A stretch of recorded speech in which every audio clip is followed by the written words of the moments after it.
Hello friends, welcome to channel bio basics. आज के इस लेक्चर में हम पढ़ने वाले हैं किंगडम मोनेरा।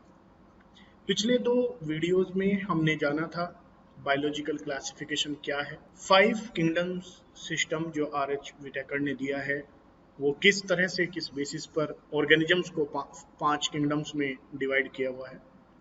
आज के इस लेक्चर में हम जानने वाले हैं जो हमारा किंगडम फर्स्ट है, जिसे हम किंगडम मोनेरा कहता है, उसमें ऑर्गेनिजम्स की क्या कैरेक्टरिस्टिक्स हैं और किस बेसिस पर उनको इस किंगडम में प्लेस किया गया है। जैसा कि हम जानते हैं कि मोनेरा वर्ड मोनो से लिया गया है और मोनो का मतलब होता है सिंगल। इट मीन्स कि इस किंगडम में जितने भी ऑर्गेनिजम्स हैं वो सारे यूनिसेलुलर हैं। ये बात याद रखनी है कि जितने भी यूनिसेलुलर ऑर्गेनिजम्स हैं वो किंगडम मोनेरा को बिलोंग करते हैं, लेकिन केवल यही एक कैरेक्टरिस्टिक एनफ नहीं है इसमें ऑर्गेनिजम्स को प्लेस करने के लिए, क्योंकि हम जानते हैं कि जो किंगडम प्रोटिस्टा है उसमें भी जो ऑर्गेनिजम्स हैं वो यूनिसेलुलर होते हैं। तो यहां पर जो दूसरी इंपॉर्टेंट कैरेक्टरिस्टिक्स है वो है प्रोकैरियोट्स। प्रोकैरियोट्स वो ऑर्गेनिजम्स हैं जिन ऑर्गेनिजम्स में न्यूक्लियर मेम्ब्रेन एंड जो मेम्ब्रेन बाउंड ऑर्गेनल्स होते हैं वो एब्सेंट होते हैं। तो ये बात हमें याद रखनी है कि केवल यूनिसेलुलर ही कैरेक्टरिस्टिक नहीं है, न्यूक्लियर मेम्ब्रेन और मेम्ब्रेन बाउंड जो ऑर्गेनल्स हैं वो इन ऑर्गेनिजम्स में एब्सेंट होते हैं। इसीलिए इन ऑर्गेनिजम्स को हम प्रोकैरियोट्स कहते हैं कि प्रो मीन्स होता है प्रिमिटिव टाइप और कैरियोट्स का मतलब होता है न्यूक्लियस। एक false kind of nucleus in organisms में पाया जाता है और इन ऑर्गेनिजम्स को हम कॉमनली बैक्टीरिया कहते हैं। They are commonly known as bacteria. देखते हैं इसका दूसरा कैरेक्टरिस्टिक। तो पहला कैरेक्टरिस्टिक आई होप आप समझ गए होंगे कि kingdom Monera belongs to the unicellular organisms, और ऐसे ऑर्गेनिजम्स जो माइक्रोस्कोपिक हैं, जिनको हम नेक्ड आई से नहीं देख सकते हैं, बहुत छोटे होते हैं, माइक्रोस्कोप की हेल्प से ही देख सकते हैं। प्रोकैरियोट्स होते हैं। प्रोकैरियोट्स क्या होता है वो अभी हमने बताया, वो ऑर्गेनिज्म जिसमें न्यूक्लियर मेम्ब्रेन नहीं होती है, और ऐसे ऑर्गेनिजम्स को हम क्या कहते हैं, बैक्टीरिया कहते हैं। तो यानी कि जो ऑर्गेनिजम्स किंगडम मोनेरा को बिलोंग करते हैं वो बैक्टीरिया कहलाते हैं। सेकंड कैरेक्टरिस्टिक क्या है, these are the oldest known microorganism. बहुत अच्छा पॉइंट है और अक्सर यहां से क्वेश्चन पूछा जा सकता है। जिस टाइम पर अर्थ पर कोई भी ऑर्गेनिजम्स नहीं था, तो उस टाइम जब पहली बार 3.5 बिलियन ईयर्स एगो पहली बार अगर लाइफ का ओरिजिन हुआ तो वो किस फॉर्म में हुआ था, वो बैक्टीरिया की फॉर्म में ही हुआ था। तो these are oldest known microorganisms. इनसे पुराना ऑर्गेनिजम्स अर्थ पर नहीं पाया जाता। ठीक है, ये प्रिमिटिव टाइप के ऑर्गेनिजम्स हो गए जिनका ओरिजिन 3.5 बिलियन ईयर्स एगो समुद्र की तलहटी में नीचे, जहां पर थर्मो वेंट्स पाई जाती हैं, वहां पर इनका ओरिजिन हुआ था। चलिए आगे पढ़ते हैं और लेते हैं तीसरा point. The organisms belonging to this kingdom do not contain a true nucleus. ये पॉइंट अभी हमने ऊपर बात की है कि इनमें एक न्यूक्लियस नहीं पाया जाता। जैसा हम जानते हैं कि ये अगर एक सेल है, यूनिसेलुलर सेल्स है, और इस सेल में जो डीएनए है, जो जेनेटिक मटेरियल है, वो जेनेटिक मटेरियल नेक्ड होता है। इट मींस इसके चारों तरफ जो न्यूक्लियर मेम्ब्रेन होनी चाहिए, वो न्यूक्लियर मेम्ब्रेन जो कि एक यूकैरियोटिक का कैरेक्टरिस्टिक है, वो न्यूक्लियर मेम्ब्रेन यहाँ पर नहीं पाई जाती। ये न्यूक्लियर मेम्ब्रेन जो यहाँ पर हमने बनाई है, ये न्यूक्लियर मेम्ब्रेन एब्सेंट होती है। तो यहां पर जो डीएनए है, it is not enclosed with in the nucleus. ये पॉइंट इंपॉर्टेंट है और इसी बेसिस पर बेसिकली सेल्स को 2 टाइप्स में डिवाइड किया गया है। One is the prokaryotes and another is eukaryotes. जो भी ऑर्गेनिजम्स किंगडम प्रोटिस्टा को बिलोंग करते हैं, हालांकि वो यूनिसेलुलर ही है और माइक्रोस्कोपिक हैं, लेकिन वो ऑर्गेनिजम्स यूकैरियोट्स कहलाते हैं क्योंकि उनका जो डीएनए है वो डीएनए एक न्यूक्लियर मेम्ब्रेन में एनक्लोज्ड होता है। चलिए आगे बढ़ते हैं और लेते हैं नेक्स्ट पॉइंट। नेक्स्ट पॉइंट में देखा गया है द मोनेरियंस, यानी कि वो ऑर्गेनिजम्स जो मोनेरा को बिलोंग करते हैं उनको मोनेरियंस यहाँ पे हमने कहा है। The मोनेरियंस do not possesses any membrane bound organelles. वो ऑर्गेनिजम्स में कोई भी मेम्ब्रेन बाउंड ऑर्गेनल्स नहीं पाया जाता। कौन से होते हैं membrane bound organelles? Like mitochondria, endoplasmic reticulum, chloroplast, Golgi bodies, lysosomes और ऐसे बहुत सारे सेल ऑर्गेनल्स जो कि इन सेल्स में नहीं पाए जाते, इन ऑर्गेनिजम्स में नहीं पाए जाते। लेकिन यहाँ पर एक चीज आपको ध्यान रखना है, हमने कहा है मेम्ब्रेन बाउंड ऑर्गेनल्स एब्सेंट होते हैं, लेकिन ऑर्गेनल्स तो पाए जाते हैं। 70S जो कि एक नॉन मेम्ब्रेनस बाउंड ऑर्गेनल है, 70S टाइप के राइबोसोम्स इसमें पाए जाते हैं। जैसा कि हम जानते हैं कि राइबोसोम्स जो होते हैं वो दो तरह के होते हैं, one is the 70S and another is 80S। ये डिटेल में हम 70S और 80S को हम लेटर ऑन जब भी हम बैक्टीरिया की स्ट्रक्चर की हम बात करेंगे, जब हम पढ़ेंगे तो वहां पर हम आपको ये एक्सप्लेन करेंगे डिटेल में कि 70S और 80S राइबोसोम्स क्या होते हैं। नेक्स्ट पॉइंट पर आते हैं और लेते हैं the cell wall is rigid. तो पहला एक पॉइंट यहां पर यह हो गया कि इन ऑर्गेनिजम्स में सेल वॉल पाई जाती है, लेकिन ध्यान रहे एक्सेप्ट माइकोप्लाज्मा। माइकोप्लाज्मा वो ऑर्गेनिज्म से जो बिलोंग तो मोनेरियंस को ही करते हैं, बिलोंग तो मोनेरा किंगडम को ही करते हैं, लेकिन इनके ऊपर सेल वॉल नहीं पाई जाती। So the cell wall is rigid and made up of peptidoglycan. और आगे हम एक चीज और बताएंगे कि जो आर्की बैक्टीरिया होते हैं, वो आर्की बैक्टीरिया के ऊपर सेल वॉल तो होती है, लेकिन उस सेल वॉल, वो सेल वॉल पेप्टाइडोग्लाइकेन की नहीं बनी होती। तो ये चीज हमें याद रखनी है कि जो माइकोप्लाज्मा है उसके ऊपर सेल वॉल नहीं होती है, और जो आर्की बैक्टीरिया है उनके ऊपर सेल वॉल तो पाई जाती है, लेकिन वो नैम या नैक के पॉलीमर की नहीं बनी होती, वो पेप्टाइडोग्लाइकेन की नहीं बनी होती। पेप्टाइडोग्लाइकेन का अगर हम मतलब देखें यहाँ पर क्या है, हालांकि ये सारी बातें हम डिटेल में जब हम बैक्टीरिया की जब स्ट्रक्चर पढ़ेंगे तो वहां हम बताएंगे। तो ये पेप्टाइडोग्लाइकेन बेसिकली पेप्टाइड जो कि एक प्रोटीन है प्लस शुगर यानी कि कार्बोहाइड्रेट से मिलके एक कंपाउंड बना है, that we call it peptidoglycan. और ये पेप्टाइडोग्लाइकेन नैम और नैम जो कि शुगर है उनका पॉलीमर पाया जाता है। नैम की फुल फॉर्म होती है एन एसिटाइल म्यूरामिक एसिड, और जो नैग है उसकी फुल फॉर्म होती है एन एसिटाइल ग्लूकोसामीन। ये सारी बातें आने वाले टाइम में हम सारी पढ़ेंगे डिटेल में। तो ये याद रखेंगे कि जो सेल वॉल है वो सेल वॉल रिजिड है और पेप्टाइडोग्लाइकेन की बनी होती है, लेकिन माइकोप्लाज्मा में एब्सेंट होती है। और आर्की बैक्टीरिया में सेल वॉल तो होती है, लेकिन वो पेप्टाइडोग्लाइकेन की नहीं बनी होती। किसकी बनी होती है ये हम आने वाली वीडियोज में फिर से पढ़ेंगे। आगे बढ़ते हैं और लेते हैं अगली कैरेक्टरिस्टिक। अगली कैरेक्टरिस्टिक्स में जो है दैट इज दे आर कॉस्मोपोलाइटन। कॉस्मोपोलाइटन का मतलब है दे एग्जिस्ट एवरीवेयर, सब जगह पाए जाएंगे। कहां पाए जाएंगे?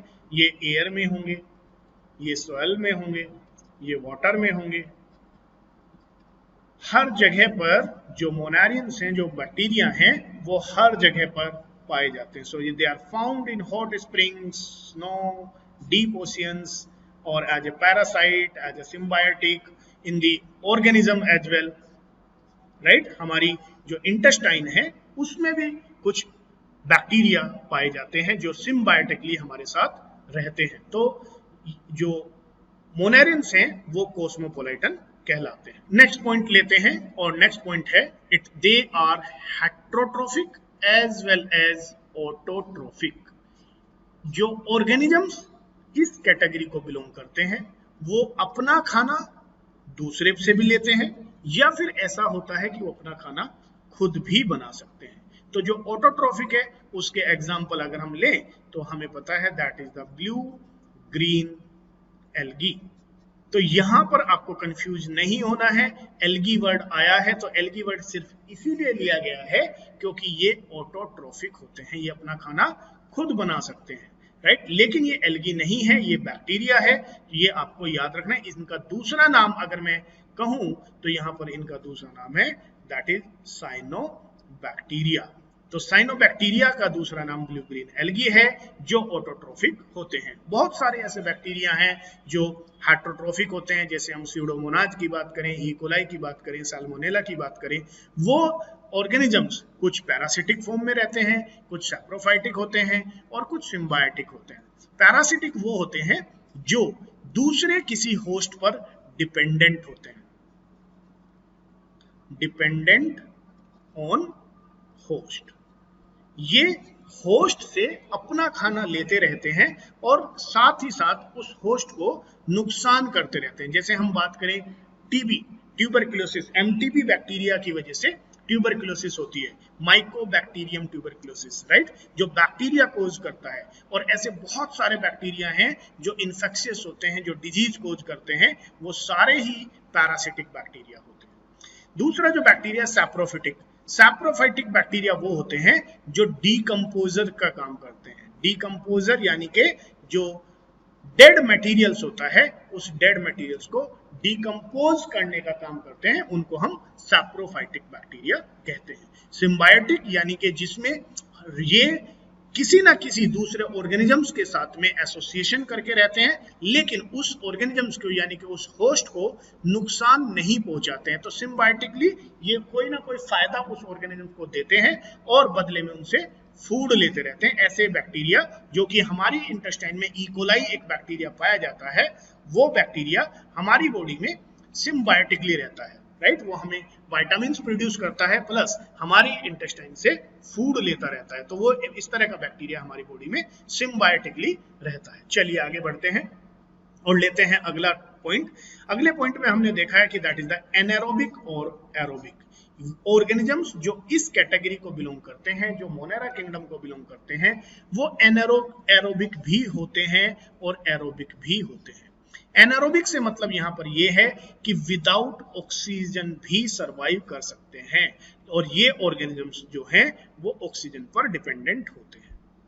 यहां से एक बहुत अच्छा क्वेश्चन ओरिजिनेट होता है कि अगर हम पूछा जाए कि मून पर लाइफ, जो मून है वहां पर लाइफ एग्जिस्ट नहीं करती है, अगर आपको ऑप्शन में वहां पर दिखाई देता है कि ऑप्शन में दिया है ऑक्सीजन, वाटर या कोई भी और ऑप्शन, तो यहां पर जो वाटर है वो ऑप्शन हमारा करेक्ट हो जाता है, लेकिन ऑक्सीजन जो ऑप्शन है वो हमारा यहाँ पर करेक्ट नहीं होता है। उसका रीजन ये है कि क्योंकि यहां पर आप देख सकते हैं कि कुछ ऐसे ऑर्गेनिजम्स हैं जो वाटर के बिना सरवाइव नहीं करते हैं लेकिन ऑक्सीजन के बिना सरवाइव कर सकते हैं। आगे ये कौन से बैक्टीरिया हैं इसको हम अगले वाली वीडियो में जरूर पढ़ेंगे।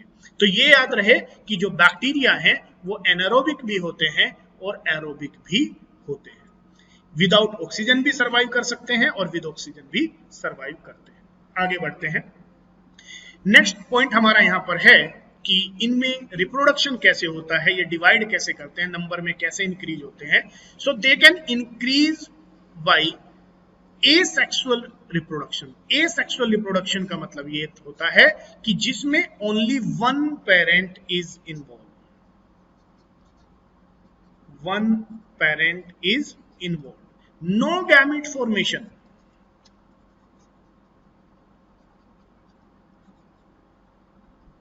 और जब गैमेट फॉर्मेशन नहीं होता है तो वहां पर फर्टिलाइजेशन भी नहीं होगा।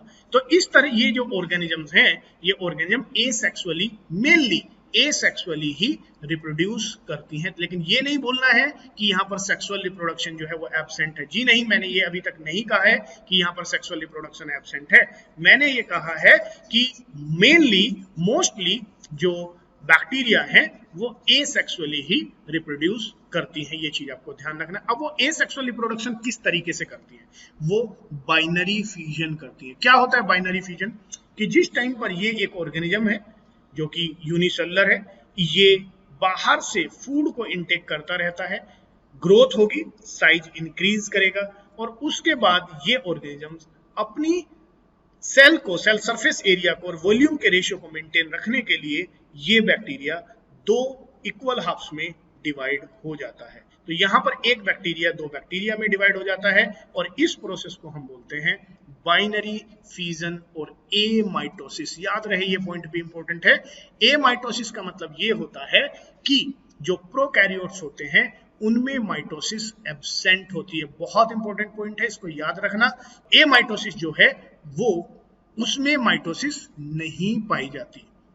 जो सेल साइकिल होता है that is absent in bacteria. Binary fusion होता कब है? During favourable condition.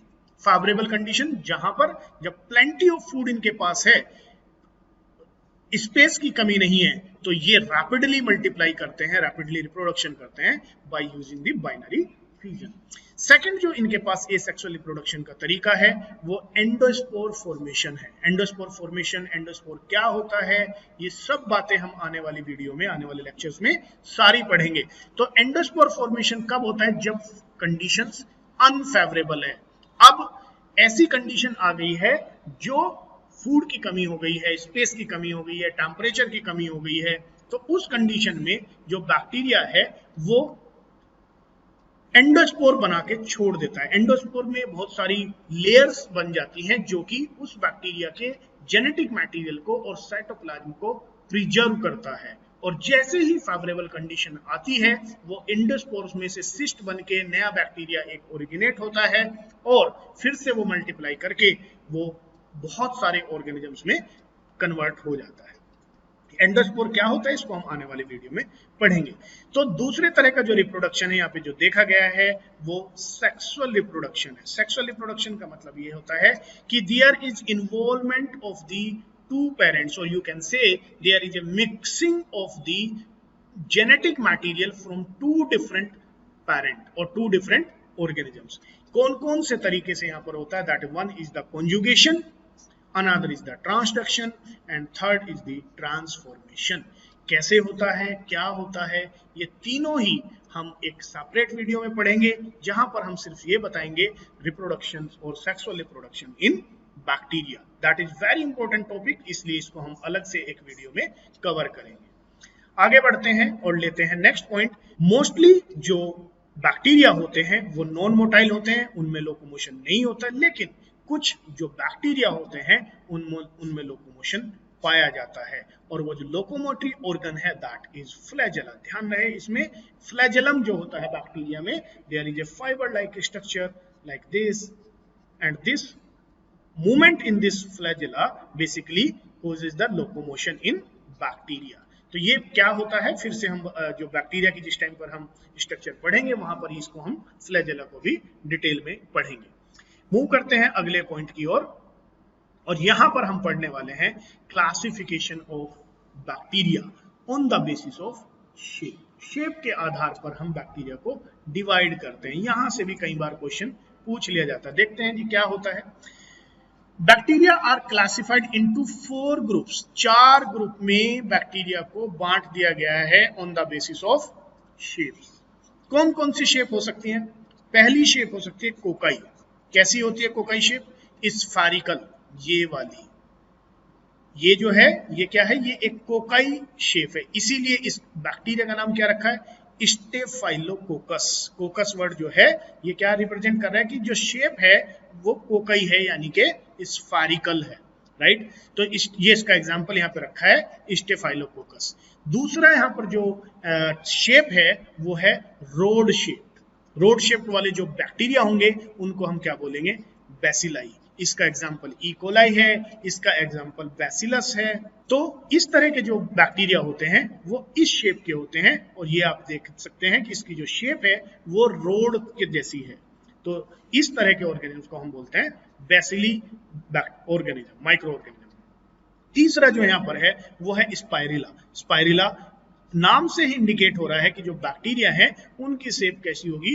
एक स्पाइरल जैसी होगी, ऐसे बनी होगी, जैसा कि यहाँ पर दिखाया गया है। एक ये है और एक ये है, दोनों ही, एक ये स्पाइरोचेट, इसको स्पाइरोचेट बोलते हैं, and that is the spiral, यानी कि ये कॉर्क स्क्रू जैसी शेप का होता है। एग्जाम्पल के इसमें हम हेलिकोबैक्टर यहाँ पर हमने लिया है।